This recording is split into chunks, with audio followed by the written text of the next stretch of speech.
வணக்கம் அன்பர்களே, அஸ்ட்ரோசிரி சேனல் வாயிலாக நான் உங்கள் அஸ்ட்ராலஜர் டாக்டர் சதீஷ். கடகராசி அன்பர்களே, இந்த தை மாதம் என்ன மாதிரியான பலனை தரும் அப்படின்னு பார்க்கும் பொழுது, உங்க ராசி அதிபதியாக இருக்கக்கூடிய சந்திர பகவான் இந்த தை மாதத்தினுடைய முதல் தேதியிலேயே ஆட்சி பலத்தோட வலிமையா உட்கார்ந்திருக்கார். உங்களுக்கு இப்போ அஷ்டம சனி நடந்து கொண்டிருக்கு. அஷ்டம சனி நடந்தாலே மனம் சார்ந்த விஷயத்தில் ஒரு தொந்தரவும் ஒரு பிரச்சனையும் ஏற்படுத்தி கொண்டிருக்கும்.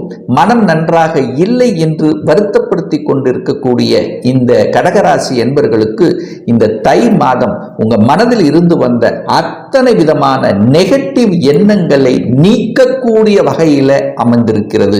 ஏன்னா தன்னம்பிக்கை காரக கிரகம் என்று சொல்லக்கூடிய சூரிய பகவான் உங்க ராசியை பார்க்கிறார். இந்த மாதம் முழுவதும், தை மாதம் முழுவதும் உங்களுக்கு தனத்தை கொடுக்கக்கூடியவன், குடும்பத்தை அமைத்து கொடுக்கக்கூடியவன், வாக்குஸ்தானத்தின் அதிபதியாக இருக்கக்கூடிய சூரிய பகவான், தன்னம்பிக்கைக்கு காரக கிரகமாகி இருக்கக்கூடிய சூரிய பகவான், ஒளி கிரகம், ஒளியை கொடுக்கக்கூடிய அந்த சூரிய கிரகம் உங்க ராசியை பார்க்குது. அப்போ நிச்சயமாக இந்த அஷ்டம சனியில் மனம் சார்ந்த விஷயத்தில் பிரச்சனையோடு சிக்கி தவித்து கொண்டிருக்கக்கூடிய இந்த கடகராசி என்பவர்களுக்கு இப்போ ஒளி கிடைக்கப் போகிறது, தன்னம்பிக்கை கிடைக்கப் போகிறது, சாதிக்க போகிறீர்கள். தை பிறந்தால் வழி பிறக்கும் அப்படின்னு சொல்லுவாங்களே பார்த்தீங்களா, அந்த அமைப்பு இந்த மாதம் உங்களுக்கு சிறப்பாகவே இருக்கிறது. இன்னொரு 2 மாதத்தில் உங்களுக்கு அஷ்டம சனி கம்ப்ளீட்டாக முடிவடைய போகிறது. இப்போ நீங்கள் ஒவ்வொரு படிக்கற்களாக ஏறிக்கொண்டிருக்கிறீர்கள். எத்தனையோ சோதனைகளை சந்தித்துக் கொண்டிருந்திருப்பீர்கள். மனதளவிலும் உடல் அளவிலும் நிறைய ஒரு 80% ஆஃப் கடகராசி என்பர்கள் இப்போ அதிலிருந்து விடுதலையாக போகிறீர்கள் அப்படின்னு சொல்லலாம். அதே சமயத்தில் குடும்பத்தில் பல பிரச்சனைகள் இருந்தது. குடும்பம் சார்ந்த விஷயத்தில் தொந்தரவு இருந்தது. ஏன் இருந்தது? பண விஷயத்தில் பிரச்சனை இருந்தது, குடும்பத்தில் இருந்தது. வாக்கு கூட சரியாக இல்லை.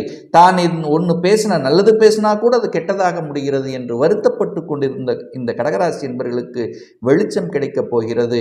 என இதுவரை சனி பார்த்து, சனி 2ஆம் இடம் என்று சொல்லக்கூடிய குடும்பஸ்தானத்தை பார்த்து கெடுத்து கொண்டிருந்தார்.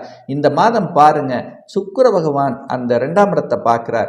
சுக்கிரனுங்கிறது யாரு? களத்திர காரகன். கணவன் மனைவிக்குள்ள இருந்து வந்த பிரச்சனைகள் அத்தனையும் விலக காத்து கொண்டிருக்கிறது. ஒரு சுமூக உறவு உங்களுக்குள்ள வரப்போகிறது அப்படிங்கிறத ஸ்ட்ராங்கா சொல்லலாம். கருத்து வேறுபாடு கொண்டவர்கள் அல்லது கணவன் அல்லது மனைவி விட்டு பிரிந்தவர்கள் எல்லாம் ஒன்று சேர்வதற்கான வாய்ப்புகள், சந்தர்ப்பங்களை உருவாக்கக்கூடிய வகையில் இந்த தை மாதம் உங்களுக்கு நல்லா இருக்கு.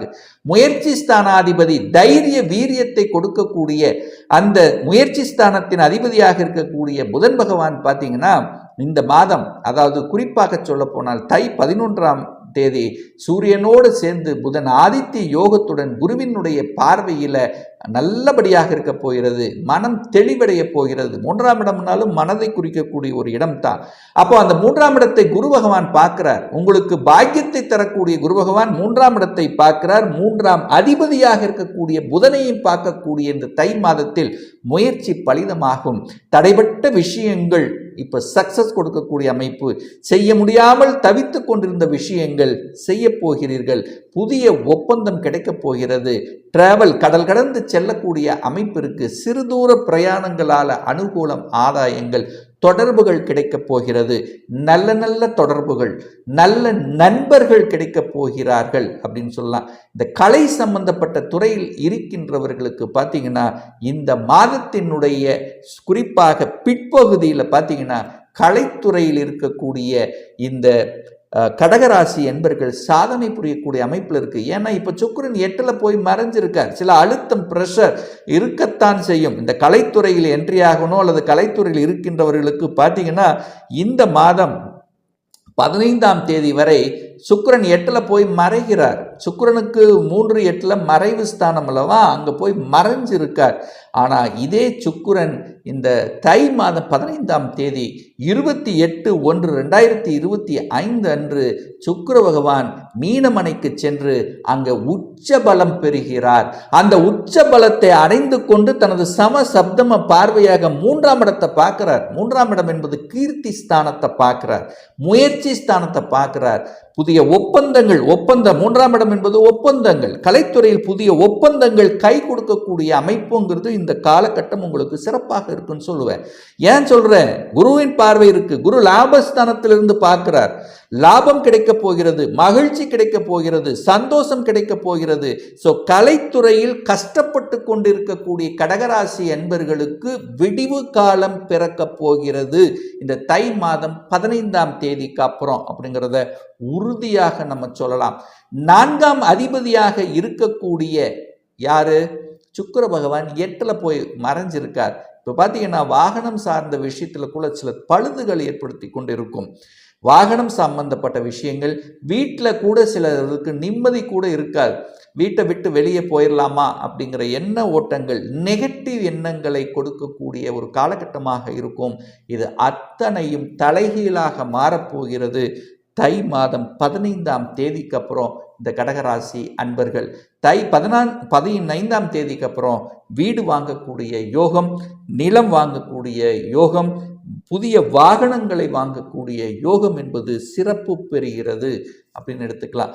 தாய் 4ஆம் அதிபதிங்கிறது யாரு? தாயை குறிக்கக்கூடிய இடம் அல்லவா? அந்த தாயை எங்க உட்கார்ந்துருக்காரு? 8ஆம் இடத்துல போய் அட்டமஸ்தானத்தில் உட்கார்ந்துருக்காரு. அப்ப தாய்க்கு ஒரு வலி இருக்கிறது அல்லவா, ஒரு வேதனை இருக்கிறது அல்லவா? உங்களை நினைத்து வருத்தப்பட்டு கொண்டிருப்பார்கள், அல்லது அவங்களுக்கு ஹெல்த்தில் ஏதாவது ஒரு பிரச்சனை வரக்கூடிய வாய்ப்புகள் இருக்கிறது. ஏதாவது மன ரீதியில் தாய் பாதிக்கப்படுகிறது அப்படின்னு தான் அர்த்தம்.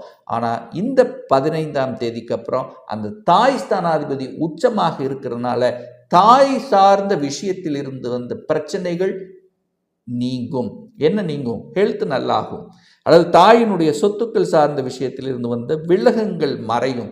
தாய்க்கும் உங்களுக்கும் இருந்த கருத்து வேறுபாடுகள் சரியாகக்கூடிய அமைப்புங்கிறது இருக்கிறது. 5ஆம் அதிபதியாக இருக்கக்கூடிய அந்த செவ்வாய் பகவான் லக்னத்தில் உங்களுடைய ராசியில் அமர்ந்து சந்திரனோடு சேர்ந்திருக்கிறது ஒரு நல்ல அமைப்பு தான். 5ஆம் இடத்தை குரு பார்க்கிறார். 11ஆம் இடத்திலிருந்து 5ஆம் இடத்தை பார்க்கிறது ஒரு நல்ல அமைப்பு. இயற்கையாகிய அந்த இறைவன் கொடுத்த வரத்தினுடைய அடிப்படையில், உங்க குலதெய்வத்தினுடைய ஆசீர்வாதத்தினுடைய அடிப்படையில், தெய்வ சக்தியினுடைய அனுகூலத்தின் அடிப்படையில் நல்லதொரு காலம், நல்லதொரு அமைப்புங்கிறது இந்த காலகட்டம் உண்டு.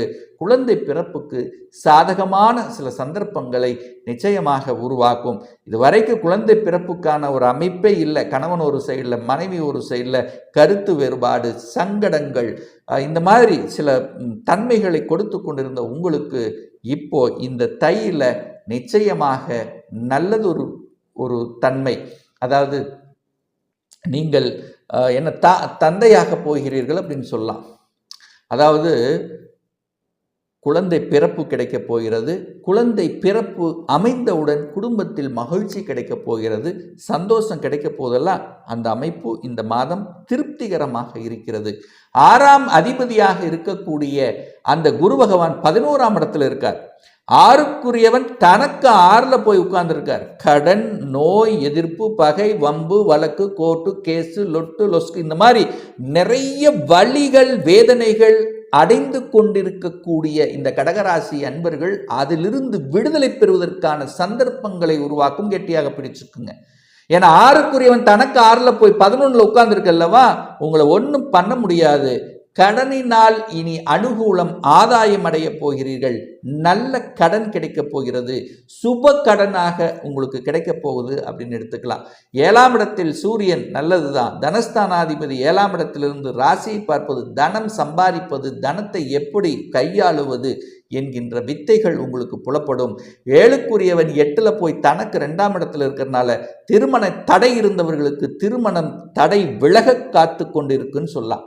அப்போ திருமணத்துக்காக நிறைய பிரச்சனைகளை சந்தித்து கொண்டிருந்தவர்கள், எத்தனை வரன்களை பார்த்துட்டோம், ஒன்றும் சக்சஸ் ஆக மாட்டேங்குது, ஏதோ ஒரு வகையில் ஒரு குறை இருக்கிறது அப்படின்னு நினைத்து வருத்தப்பட்டு கொண்டிருக்கக்கூடிய கடகராசி என்பவர்கள் இப்போ சக்சஸ் ஆகக்கூடிய அமைப்புங்கிறதுக்கு உங்க முயற்சியால கை கூடக்கூடிய அமைப்பு. நல்ல வரன், உங்களுக்கு பிடித்த, உங்களுக்கான ஸ்டேட்டஸ் இருக்கக்கூடிய அமைப்பில் இந்த வரன்கள் அமையப்பெறக்கூடிய ஒரு காலகட்டமாக அமையும். சுக்கிரன் 8ல் இருக்கிறதுனால வெளிநாட்டுக்கு செல்லக்கூடிய வாய்ப்புகள், சந்தர்ப்பங்கள் இருக்கு. வெளிநாட்டு தொடர்புகளை கொடுக்கக்கூடிய அமைப்பு இருக்கு. ராகு 9ஆம் இடத்துல இருக்கிறதுனால கடல் கடந்து செல்லக்கூடிய வாய்ப்புகள் சந்தர்ப்பங்கள் இருக்கு. அந்நிய மதத்தினரால நல்லவைகள் நடக்கக்கூடிய அமைப்பு இந்த காலகட்டம் சிறப்பாக இருக்கிறது. ஆனால் வேலையை மட்டும் இன்னொரு 2 மாசத்துக்கு அவசரப்பட்டு ஆக்ரோசப்பட்டு விட்டுவிட வேண்டாம் என்பதை ஞாபகத்தில் வச்சுங்க. இப்போ இதுவரைக்கும் வேலையில் இருந்து வந்த அழுத்தம் பிரஷர் இப்போ சமாளித்து சரி போகலாம் என்கின்ற அந்த மனம் இப்போ என்ன ஒரு திருப்தி என்ன சரி ரைட்டு போகுது அப்படிங்கிற தன்மையில் இருந்து கொண்டிருக்கும். நிச்சயமாக இந்த கடகராசி அன்பர்களுக்கு இந்த தை மாதம் ஒரு உத்வேகத்தை கொடுக்கக்கூடிய ஒரு நல்ல மாதமாக அமையும். அதே சமயத்தில் ஒரு நல்ல தெய்வ வழிபாடு அப்படின்னு எடுத்துக்கொண்டால் இந்த தை மாதம் 22ஆம் தேதி, அதாவது பிப்ரவரி மாதம் 4ஆம் தேதி செவ்வாய்க்கிழமை என்று சூரிய பகவானுடைய ஜெயந்தி வருகிறது. அப்போ அந்த சூரிய பகவான் ஜெயந்தி என்று, அதாவது நவ கிரகங்கள் இருக்கக்கூடிய அல்லது உங்களுக்கு அருகில் இருக்கக்கூடிய சிவாலயத்தில் இருக்கக்கூடிய நவகிரகத்தில் இருக்கக்கூடிய சூரிய பகவானை வணங்கி வருமேயானால் நிச்சயமாக உங்களுக்கு தனம் சார்ந்த விஷயத்தில், குடும்பம் சார்ந்த விஷயத்தில், வாக்கு சம்பந்தப்பட்ட விஷயத்தில், தந்தை சார்ந்த விஷயத்தில், தன்னம்பிக்கை சம்பந்தப்பட்ட விஷயத்தில் உங்களுக்கு நல்லது நடக்கும். அது குறிப்பாக யாருக்கெல்லாம் சூரிய திசை சூரிய புத்தி நடந்து கொண்டிருக்கிறதோ கண்டிப்பாக அன்றைய தினம் வழிபாடு செய்தால் உங்களுக்கு நல்லது நடக்குங்கிறதுல எந்தவித மாற்று கருத்தும் கிடையாது.